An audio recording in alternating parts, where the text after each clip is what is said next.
आगामी स्थानिक स्वराज्य संस्था निवडणुकीत शिवसेना शहर जिल्ह्यात जोरदार कामगिरी करणार असून स्थानिक स्वराज्य संस्थांवर महायुतीचाच झेंडा फडकेल असे प्रतिपादन शिवसेनेचे जिल्हा संपर्क प्रमुख प्राध्यापक शिवाजीराव सावंत यांनी केले।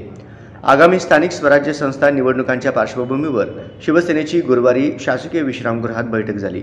या बैठकीत जिल्हा संपर्क प्रमुख प्राध्यापक शिवाजीराव सावंत यांनी शिवसेनेच्या पदाधिकारी आणि शिवसैनिकांना मार्गदर्शन केले। जिल्हा संपर्क प्रमुख प्राध्यापक शिवाजीराव सावंत म्हणाले, आगामी काळात महानगरपालिका, जिल्हा परिषद, पंचायत समिती तसेच काही ग्रामपंचायतीच्या निवडणुका होणार आहेत।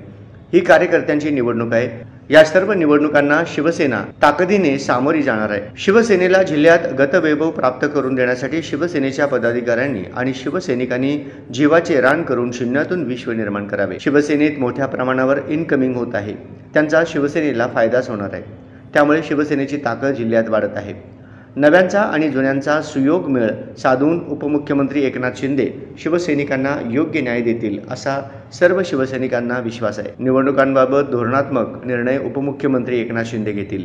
त्यांचा निर्णय सर्व शिवसैनिकांसाठी अंतिम राहील। शिवसेनेच्या पदाधिकारी आणि शिवसैनिकांनी महापालिका, जिल्हा परिषदा तसेच इतर स्थानिक स्वराज्य संस्था निवडणुकीत शिवसेनेच्या अधिकाधिक जागा निवडून येतील याकरिता पक्ष बांधणी आणि पक्ष विस्तारासाठी प्रयत्न करावेत, असेही शिवसेना जिल्हा संपर्क प्रमुख प्राध्यापक शिवाजीराव सावंत यांनी सांगितले।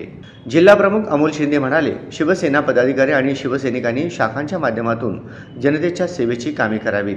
याप्रसंगी जिल्हा संपर्क प्रमुख प्राध्यापक शिवाजीराव सावंत, जिल्हा प्रमुख अमोल शिंदे, जिल्हा प्रमुख लक्ष्मीकांत ठोंगे पाटील, शिवसेना नेते साईनाथ अभंगराव, सहसंपर्क प्रमुख दादासाहेब पवार, शिवसेना नेते सोमेश क्षीरसागर, उपजिल्हा प्रमुख हरिभाऊ चौगुले, तुकाराम मस्के आदी पदाधिकारी व कार्यकर्ते उपस्थित होते।